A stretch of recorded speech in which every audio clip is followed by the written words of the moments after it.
Tanah air ku tidak kulupakan, kan terkenang selama hidupku. Biarpun saya pergi jauh, tidak akan hilang dari kalbu.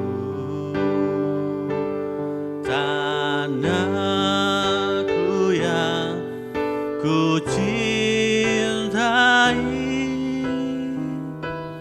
engkau ku hargai. Walaupun banyak negeri ku jalani, yang masyhur permai di kata orang, tetapi kampung dan rumahku, di sanalah ku rasa senang. Tanahku tak ku lupakan, engkau ku banggakan.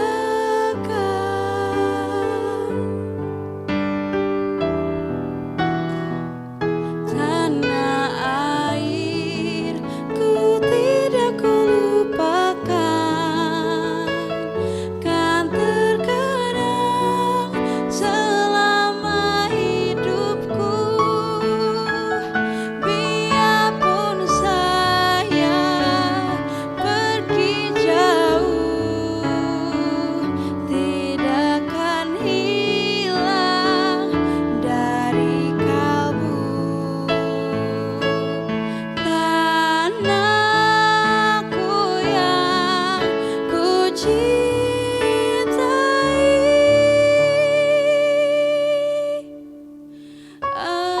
engkau ku hargai.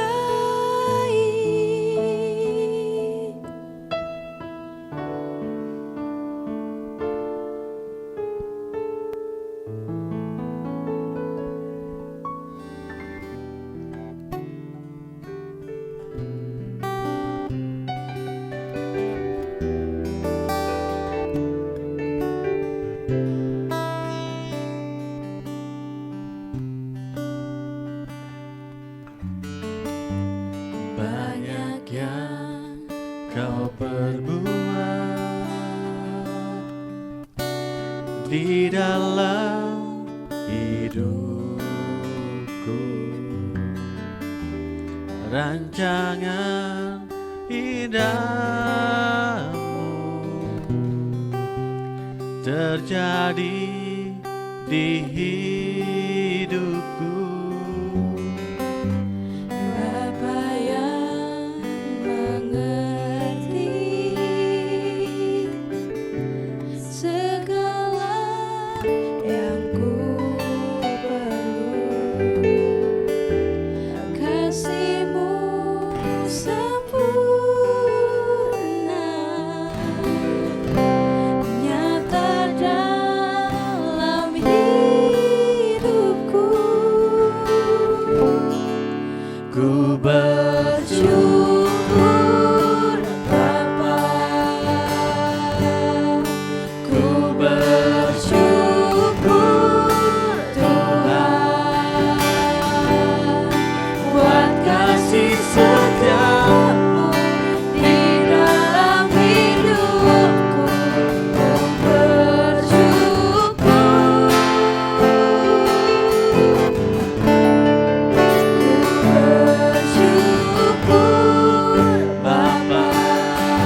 dalam Yesus.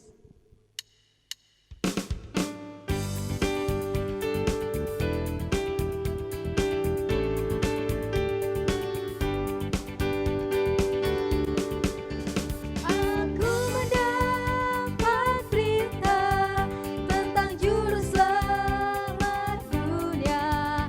Yesus matilah di Golgota bagi manusia.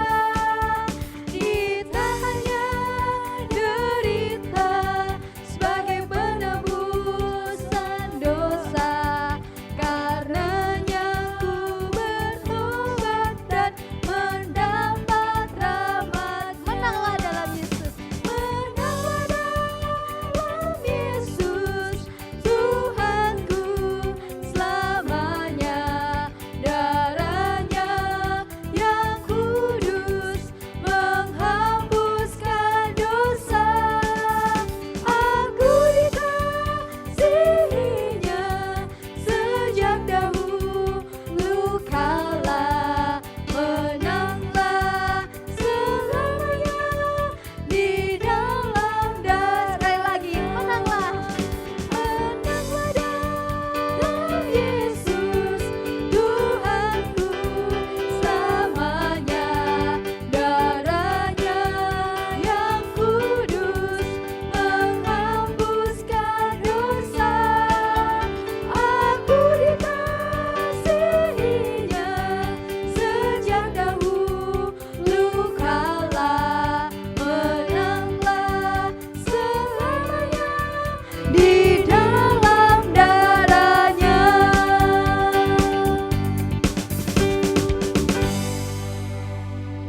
Puji Tuhan, pada pagi hari ini saya mengajak untuk Bapak Ibu Saudara, mari kita mempersiapkan hati dan pikiran kita untuk sungguh-sungguh menerima kebenaran firman Tuhan yang akan disampaikan oleh Bapak Andreas pada pagi hari ini. Peganglah tanganku Roh Kudus setiap hari.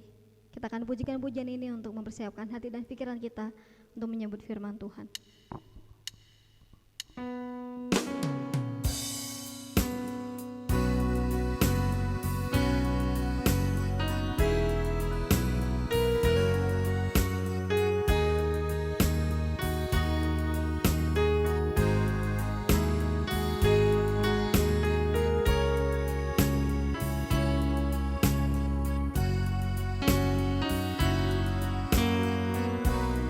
Peganglah tanganku.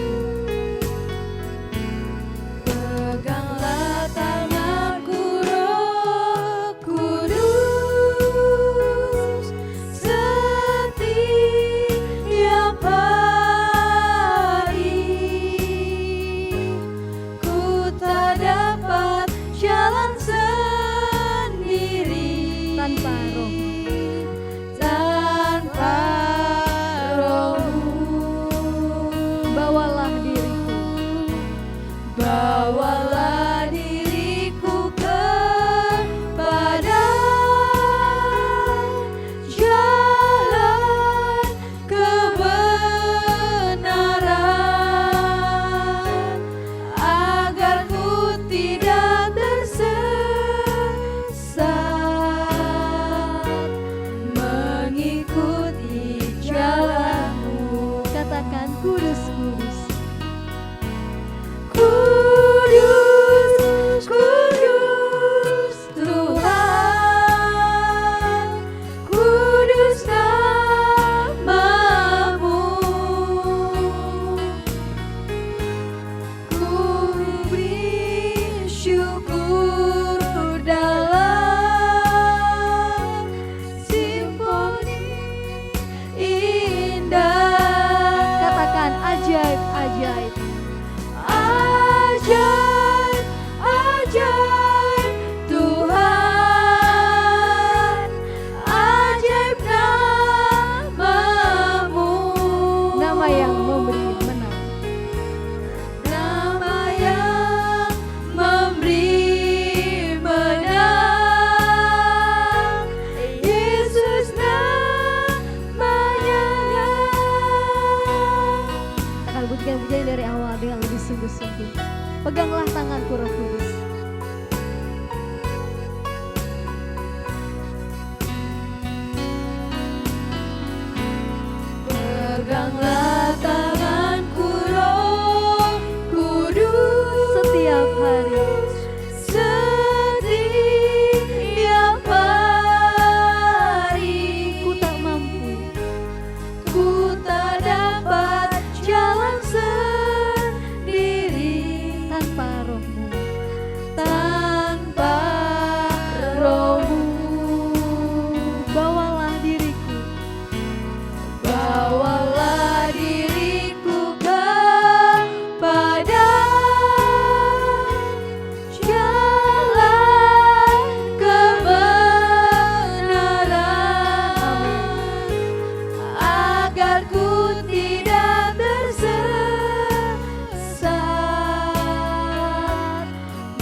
nama yang memberi menang, Yesus namanya. Katakan nama yang memberi menang. Nama yang memberi menang, Yesus namanya.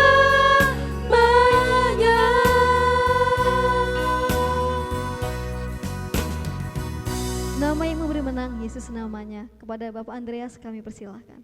Selamat pagi saudara-saudara yang kasih dalam Tuhan Yesus Kristus.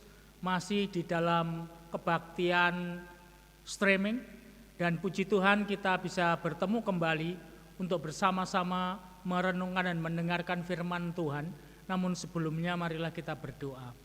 Bapa yang bertahta di kerajaan sorga, Allah yang kami sembah dalam Tuhan kami Yesus Kristus, Allah gunung batuku, Allah kota bentengku, Allah yang maha besar, Allah yang maha tinggi. Engkau kutinggikan di atas segala nama.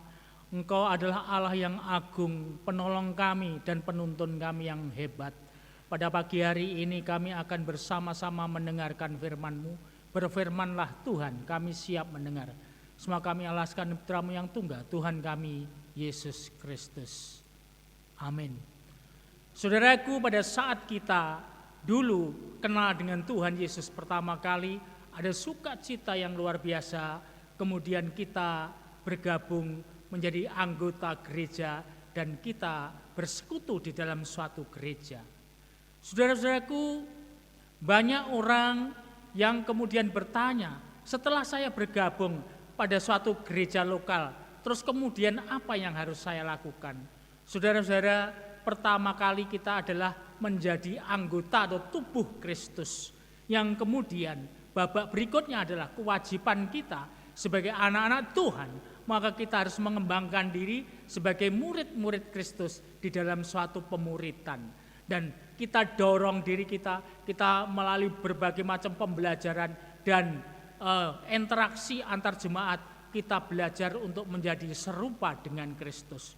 Saudaraku, berserupa dengan Kristus ini memiliki suatu pengertian bahwa kita itu menganggap dan kita mengarah pada kehidupan Kristus sebagai pola, Kristus sebagai idealisme, Kristus sebagai contoh, Kristus sebagai panutan hidup kita dalam hal berkarakter seperti Kristus. Pada pagi hari ini saudara-saudara, kita akan bersama-sama untuk belajar bagaimana saya membangun karakter Kristen. Saudara-saudara, pada suatu ketika di Istana Buckingham di Inggris pada abad ke-18, seorang pangeran, saudara, ingin dilukis karena pangeran ini ingin istananya terdapat atau tergantung lukisan dia. Pada suatu ketika dia minta pelukis istana itu melukis dirinya, dan dia udah duduk berjam-jam setiap hari menghabiskan waktu 3 sampai 4 jam sampai kemudian saudara lukisan itu finish. Dan saudara-saudara, lukisan itu kemudian dibungkus dengan kain, dan lukisan itu sebelumnya dibingkai dengan bingkai yang bagus, dibungkus dengan kain. Dan saudara-saudara, pada saat seremonial pembukaan lukisan itu dihadiri oleh beberapa undangan. Dan pada saat itu undangan sudah menunggu-nunggu apa yang ada di dalam bingkai itu dan bagaimana lukisan. Dan lukisan itu tirainya dibuka pelan-pelan, dan kemudian lukisan itu terbuka, saudara-saudara. Dan si pangeran itu melihat lukisannya itu, kemudian dia mengamat-amati, tapi secara tidak terduga, saudara-saudara, si pangeran ini kemudian malah membanting lukisan itu, dan lukisan itu jatuh berkeping-keping bersama dengan bingkainya. Suasana menjadi tidak enak, suasana menjadi hening, dan orang takut mengapa si pangeran itu begitu marah dan membanting lukisan itu, saudara. Dan situasi yang seperti ini disimpan oleh kalangan elit di kalangan istana sebagai suatu rahasia, karena semua orang tertegun dan takut. Tapi kemudian Ada beberapa orang yang sahabat si pangeran ini berani menanyakan akan peristiwa itu, saudara. Si sahabat pangeran ini bertanya, kenapa engkau begitu marah terhadap lukisan yang begitu bagus yang diberikan kepadamu? Dan pangeran itu mengungkapkan, saudara, bahwa lukisan itu dilukis secara tidak jujur oleh pelukisnya. Oleh karena itu saya marah. Saya sebagai pengagum dan saya sebagai orang yang belajar tentang kejujuran, saya melihat lukisan itu tidak jujur. Loh, tidak jujurnya di mana? Kamu tahu ada bagian wajah saya yang ada tompel ini. Dan saya melihat di lukisan itu tidak tertera dan tidak ditampilkan tompel saya ini. Oleh karena itu saya menganggap bahwa lukisan ini tidak otentik dan lukisan itu tidak menggambarkan saya sebagaimana adanya. Saya akhirnya marah. Saudara, nampaknya pangeran itu adalah orang yang belajar konsisten bagaimana membangun suatu kejujuran pada saat dia menjumpai adanya ketidakjujuran sehingga dia tidak bisa terima. Saudara-saudara, yang disebut sebagai karakter itu sangat penting, saudara. Dulu orang menganggap bahwa keberhasilan itu oleh karena intelektualitas. Orang menganggap bahwa keberhasilan itu faktor penentunya adalah intelligence quotient. Dan kemudian zaman akhirnya berlalu. Orang mengatakan bahwa keberhasilan seseorang itu sangat ditentukan oleh emotion quotient. Dan kemudian orang ngomong lagi bahwa keberhasilan orang itu ditentukan oleh spiritual quotient. Tapi ternyata saudara-saudara, menurut penelitian 85% kontribusi terhadap kesuksesan seseorang itu terletak di karakter. Karena karakter itu penting sekali. Oleh karena itu anak-anak Tuhan harus mengembangkan karakter. Pada saat dia bergabung menjadi tubuh Kristus, maka tidak cukup berhenti di situ saja. Tetapi anak-anak Tuhan harus membangun karakter Kristus di dalam dirinya. Saudara-saudara, karena begitu pentingnya karakter ini, maka John Maxwell pernah mengatakan, jangan pernah engkau mempekerjakan orang yang tidak bisa menunjukkan karakternya. Bahkan jangan pernah bekerja sama kepada orang yang tidak berkarakter. Karena karakter ini penting, saudara. Kalau begitu bagaimana karakter apa yang harus kami bangun? Dan karakter itu apa? Saudara, banyak orang mengatakan katanya karakter itu adalah apa yang dilakukan orang pada saat dia sedang sendirian. Apa yang dilakukan orang pada saat tidak ada siapa-siapa. Apa yang dilakukan orang pada saat tidak ada yang mensupervisi. Itu adalah karakter. Itu adalah sifat asli dari orang itu, saudara. Tetapi sebenarnya karakter yang bagaimana yang harus didevelop bagi orang yang percaya? Yaitu karakter Kristus, yaitu karakter yang berpadanan dengan Injil, yaitu karakter yang berpadanan dengan apa yang dilakukan oleh Kristus dan yang diajarkan oleh Kristus. Oleh karena itu saudara-saudara, pada pagi hari ini kita akan belajar bagaimana membangun karakter Kristus di dalam kehidupan kita. Oleh karena itu maka judul khotbah pada pagi hari ini adalah membangun karakter Kristus di dalam hidup orang percaya.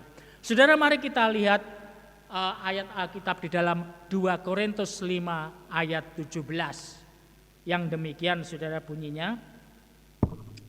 2 Korintus 5 ayat 17.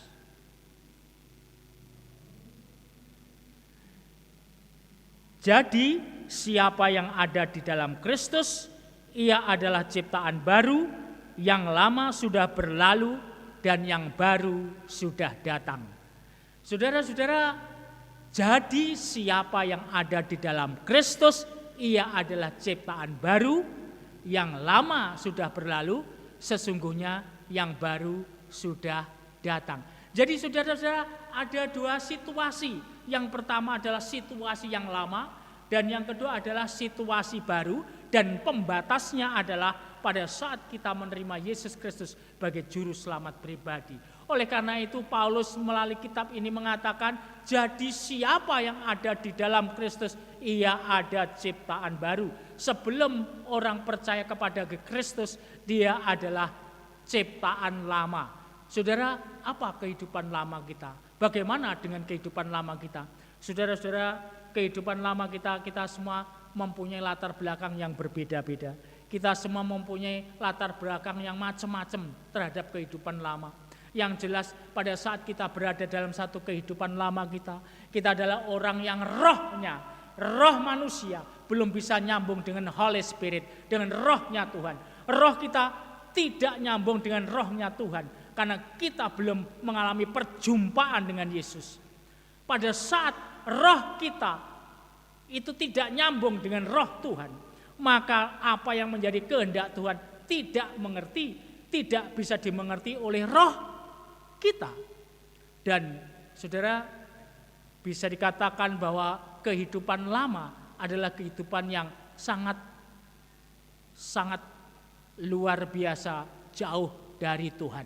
Kehidupan lama kita adalah kehidupan yang egois, kehidupan lama kita adalah kehidupan yang jahat, kehidupan kita adalah kehidupan yang benci, kehidupan kita yang lama, kehidupan yang jealously, kehidupan lama kita adalah kehidupan yang semuanya diliputi oleh berbagai macam hal yang jahat.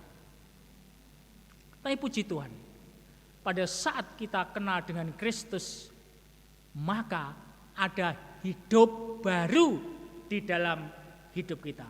Hidup barunya apa? Hidup barunya artinya bahwa roh kita ditundukkan oleh roh Kristus, sehingga roh kita itu nyambung dengan roh Allah.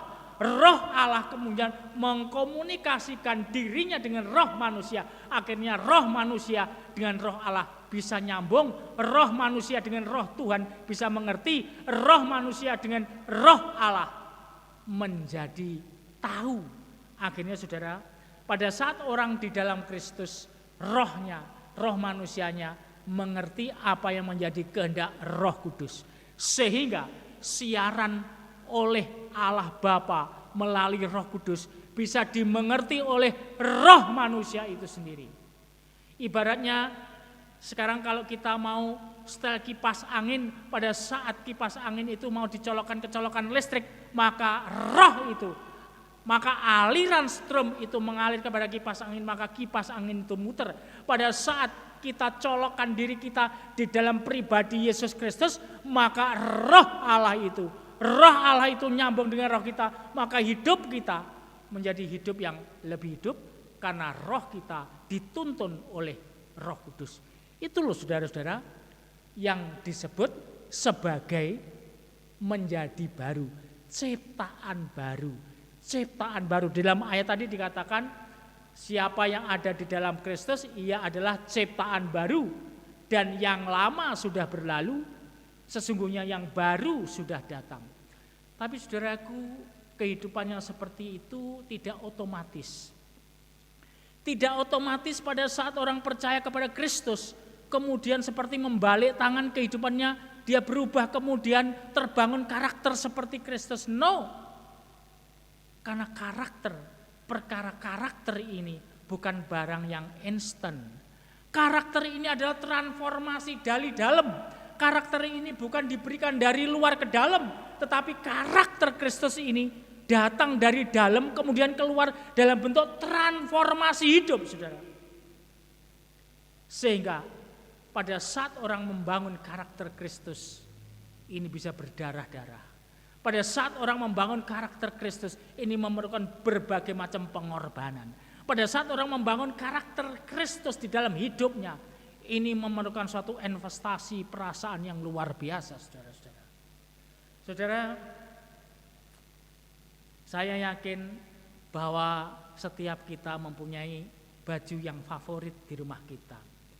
Atau katakanlah kaos favorit di rumah kita. Padahal kaos itu kaos yang lama dan mungkin warnanya sudah bulukan, mungkin sudah sobek-sobek, tapi kita begitu mencintai kaos itu karena kalau memakai kaos itu untuk tidur atau untuk santai rasanya comfort, rasanya enak, rasanya nyaman. Saudara-saudara,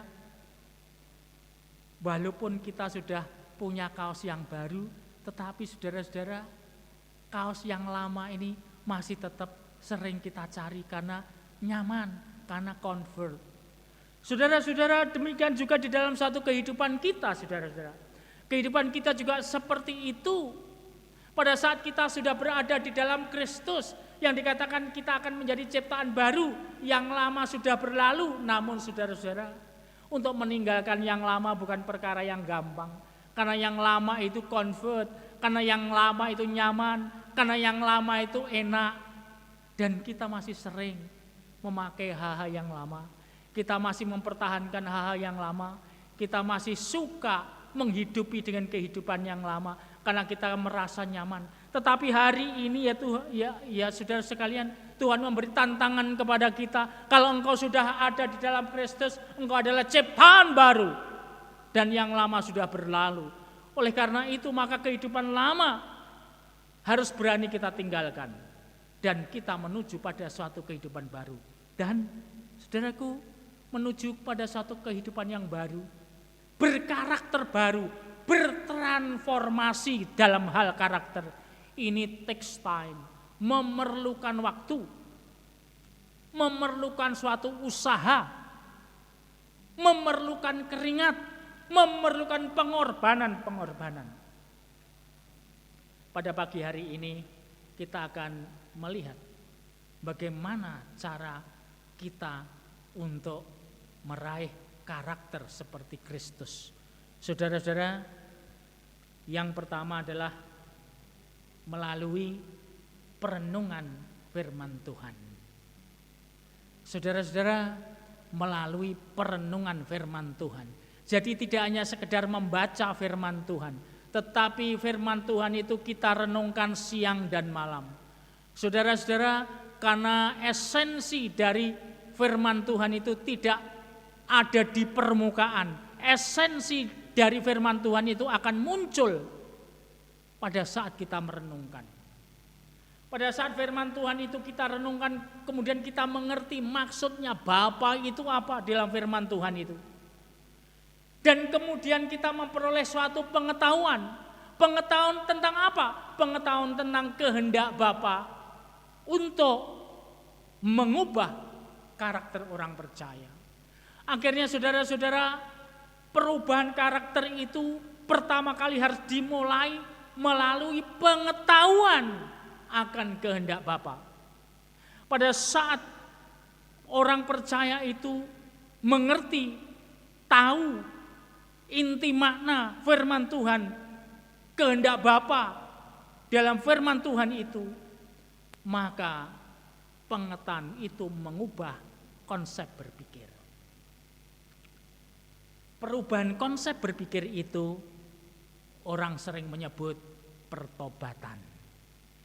Saudara-saudara, kehidupan lama menuju kehidupan baru harus dilalui melalui perubahan konsep berpikir.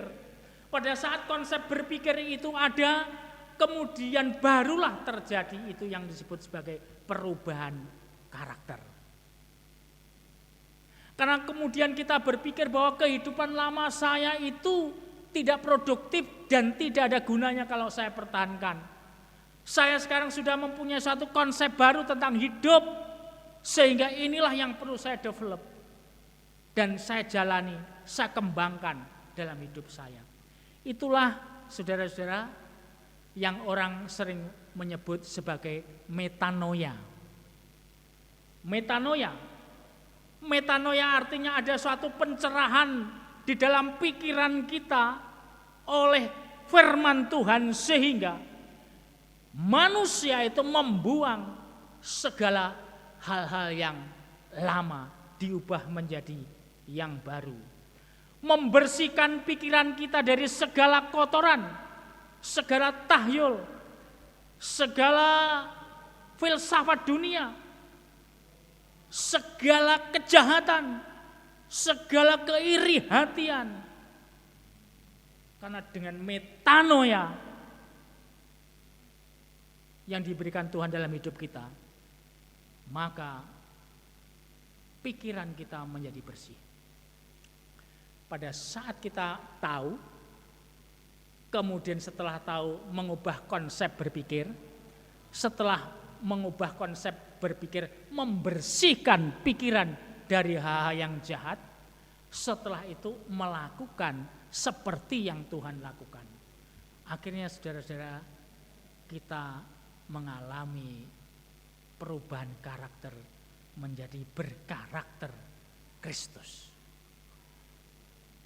Oleh karena itu saudara-saudaraku, membaca firman Tuhan dan merenungkan firman Tuhan menjadi satu hal yang mutlak bagi kehidupan orang percaya, karena perubahan karakter itu memang dimulai atau diawali dari perenungan firman Tuhan yang mengubah konsep berpikir, karena kita mengalami metanoia dalam hidup kita.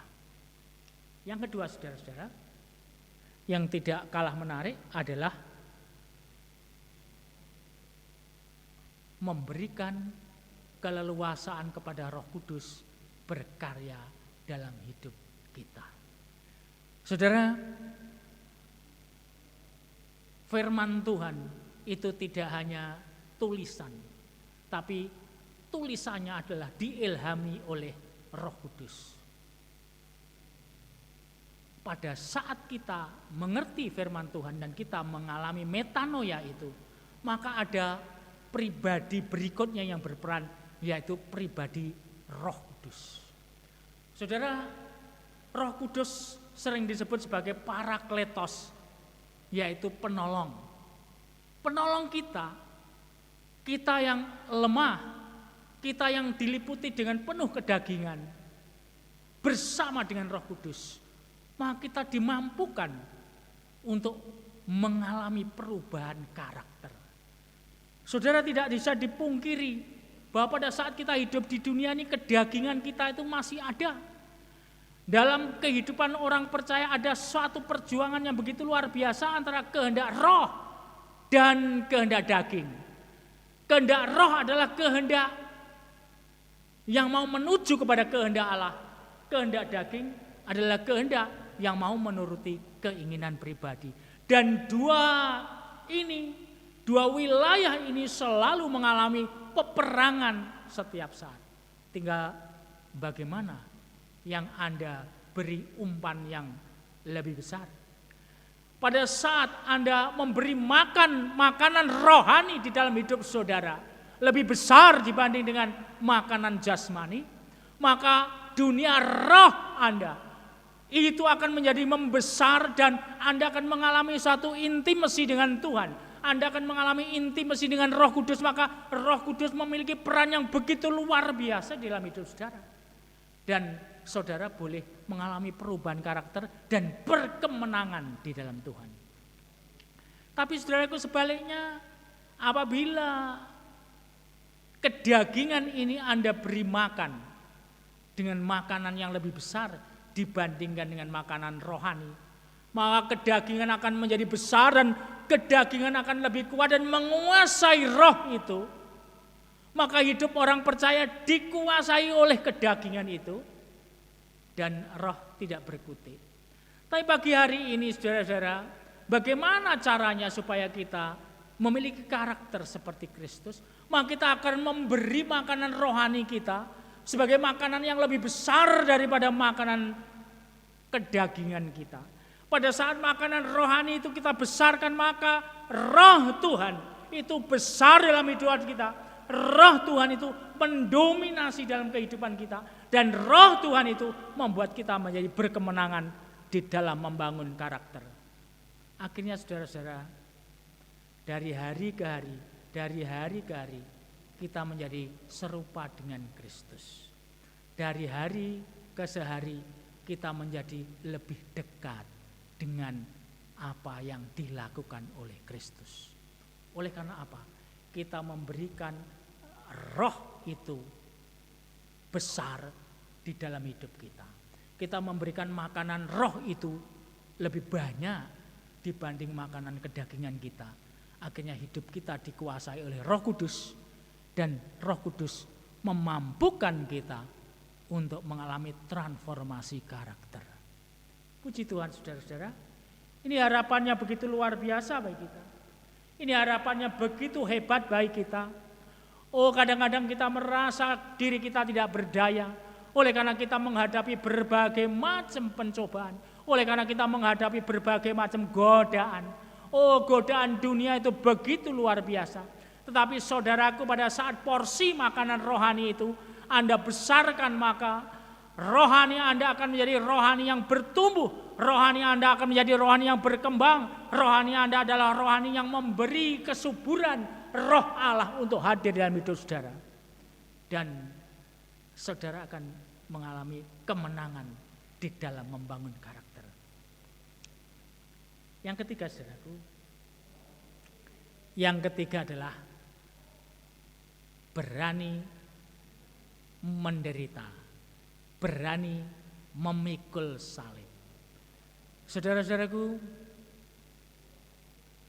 kita ini menjadi orang yang berhasil bukan karena tindakan kita hebat. Kita menjadi orang yang berhasil bukan karena pikiran-pikiran yang hebat. Tapi kita menjadi orang yang berhasil karena kita membangun respon-respon yang positif terhadap berbagai macam kejadian-kejadian yang oleh Tuhan izinkan dalam kehidupan kita. Kalau tadi kehidupan karakter kita, pembangunan karakter bisa melalui metanoia, kemudian bisa memberikan keleluasaan kepada Roh Kudus. Tetapi yang ketiga juga Tuhan membangun karakter manusia melalui interaksi kita dengan orang lain. Interaksi kita dengan saudara-saudara seiman, interaksi kita dengan dunia ini, interaksi kita dengan siapapun orang di sekitar kita. Bagaimana pada saat kita mengalami satu treatment yang unfair treatment, pada saat kita diperlakukan tidak jujur, pada saat kita diperlakukan tidak adil, pada saat kita diperlakukan unfair, bagaimana respon yang kita bangun? Pada saat kita dicobai, pada saat kita digodai, bagaimana respon yang kita bangun? Itu sangat menentukan transformasi karakter di dalam hidup kita. Saudara-saudaraku, dan Tuhan lebih banyak membangun karakter kita melalui interaksi dengan orang lain. Karena Tuhan ingin di samping membangun karakter kita, Tuhan juga ingin supaya setiap kita mengasihi saudara-saudara kita. Makanya sungguh menjadi suatu berat bagi kita pada saat kita diperlakukan tidak adil, pada saat kita dimusuhi. Tuhan katakan kasihilah musuhmu. Saudaraku, ini satu pekerjaan yang berat. Ini satu pekerjaan yang mustahil. Tetapi Tuhan perintahkan itu di dalam satu kehidupan kita. Mengapa? Karena Tuhan ingin tumbuh karakter dari respon-respon kita pada saat perlakuan-perlakuan yang tidak enak itu berada atau jatuh di hadapan kita. Saudaraku, investasi perasaan. Pada saat kita berani investasi perasaan, maka karakter itu terbangun di dalam hidup kita. Kebanyakan orang kalau tidak suka dengan idenya sekaligus tidak suka dengan orangnya. Tetapi ingin Tuhan memisahkan itu. Kita boleh saja enggak suka dengan karakternya, tetapi Tuhan tetap ingin kita tetap mengasihi orangnya. Walaupun karakternya kita sebel, tetapi Tuhan ingin tetap kita mengasihi orangnya. Karena Tuhan mendidik kita untuk memberikan respon yang positif dalam kehidupan kita terhadap orang lain. Dan karakter itu, saudara-saudara, oleh Tuhan dibangun melalui interaksi kita dengan orang-orang yang membuat kita sakit hati, yang membuat kita jengkel, yang membuat kita sebel. Pada saat kita diperlakukan tidak adil, pada saat kita diperlakukan unfair, bagaimana respon kita? Apabila respon kita positif, maka karakter itu tumbuh. Pada saat kita digodai tetapi kita tetap baik, pada saat kita difitnah tapi tetap baik, pada saat kita diperlakukan tidak adil kita tetap baik, maka kesabaran akan muncul. Dan itulah saudara-saudara karakter yang oleh Tuhan dibangun di dalam hidup kita. Oleh karena itu saudaraku, kita harus berani keluar dari daerah nyaman untuk bisa memikul salib. Pada saat kita berani memikul salib dan memberikan respon yang positif terhadap perlakuan-perlakuan yang tidak adil dalam hidup kita.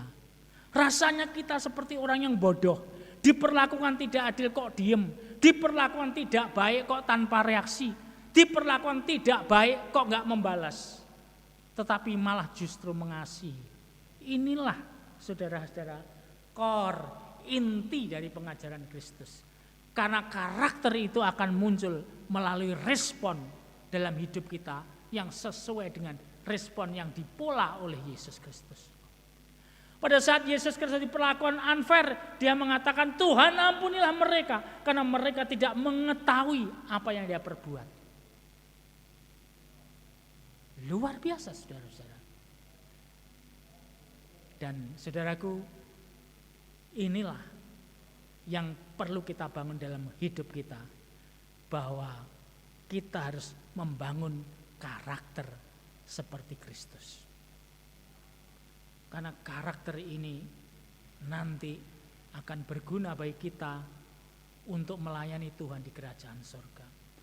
Pada saat kita di bumi ini, kita melayani Tuhan dengan skill kita, dengan kompetensi kita, dengan pengetahuan kita, dengan keterampilan-keterampilan kita. Tapi pada saat nanti di dalam kekekalan, kita melayani Tuhan dengan karakter kita. Dan kehidupan yang sebenarnya adalah di dalam kekekalan. Di bumi inilah kita rehearsal. Di bumi inilah kita geladi resik. Di bumi inilah kita latihan untuk melayani Tuhan dengan karakter kita, karakter seperti Kristus.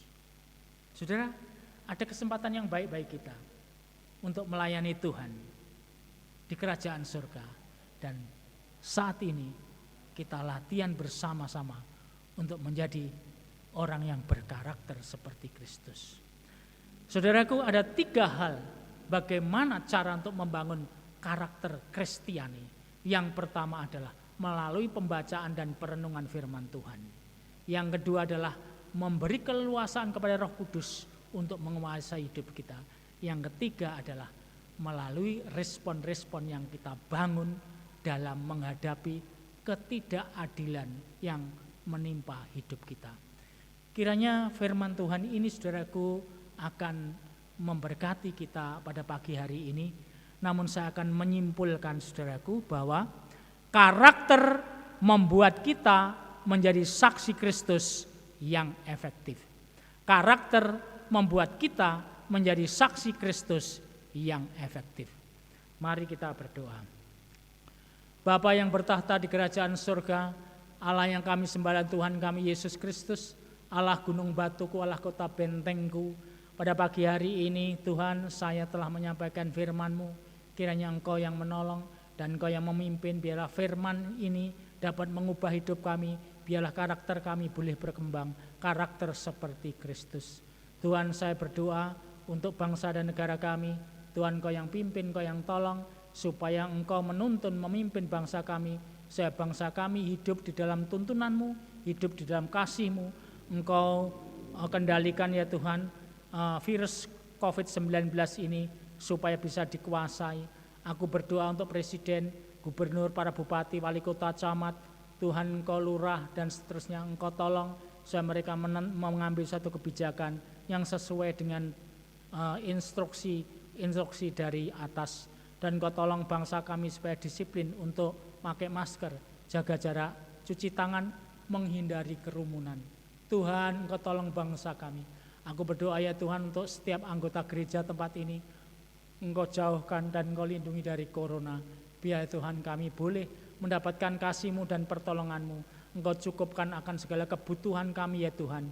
Biarlah kasih-Mu sungguh kami rasakan nyata di dalam kehidupan ini. Saudaraku, arahkanlah pikiranmu kepada Kristus. Saudaraku yang terkasih, marilah kita arahkan pikiran kita kepada Bapa. Bapa yang begitu baik kepada kita. Diberkatilah engkau yang berusaha, diberkatilah engkau yang tetap berharap dan bersandar kepada Dia. Diberkatilah engkau yang berpengharapan di dalam Dia. Engkau akan ditolong oleh Tuhan, engkau akan dicukupkan oleh Tuhan, dan engkau akan diberi perlindungan oleh Tuhan dari corona, dari sakit penyakit apapun, dari COVID-19 atau apapun. Dan ingatlah kasih karunia dari Allah Bapa kita yang berada di surga, yang diberikan melalui penyalipan anaknya yang tunggal Yesus Kristus yang tersalib di Golgota. Melalui cucuran darahnya engkau diberi kasih karunia, dan persekutuan Roh Kudus akan menyertai saudara mulai dari hari ini sampai kedatangan Yesus yang kedua. Amin. Tuhan memberkati kita semua. Bagi bangsa ini kami berdiri dan membawa doa kami kepadamu. Sesuatu yang besar pasti terjadi dan mengubahkan negeri kami.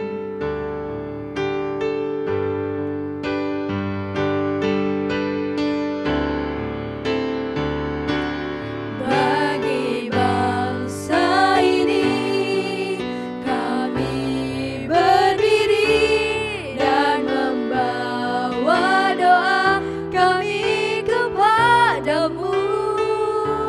Sesuatu yang besar pasti terjadi, jangan ubahkan negeri kami. Hanya namamu Tuhan ditinggikan atas seluruh bumi. Bagi bangsa ini kami berdiri dan membawa doa kami kepadamu. Sesuatu yang besar pasti terjadi, jangan ubahkan negeri kami. Hanya namamu Tuhan ditinggikan atas seluruh bumi. Hanya namamu Tuhan ditinggikan. Hanya namamu Tuhan. Hanya namamu Tuhan ditinggikan atas seluruh bumi. Selamat hari Minggu, Tuhan Yesus memberkati.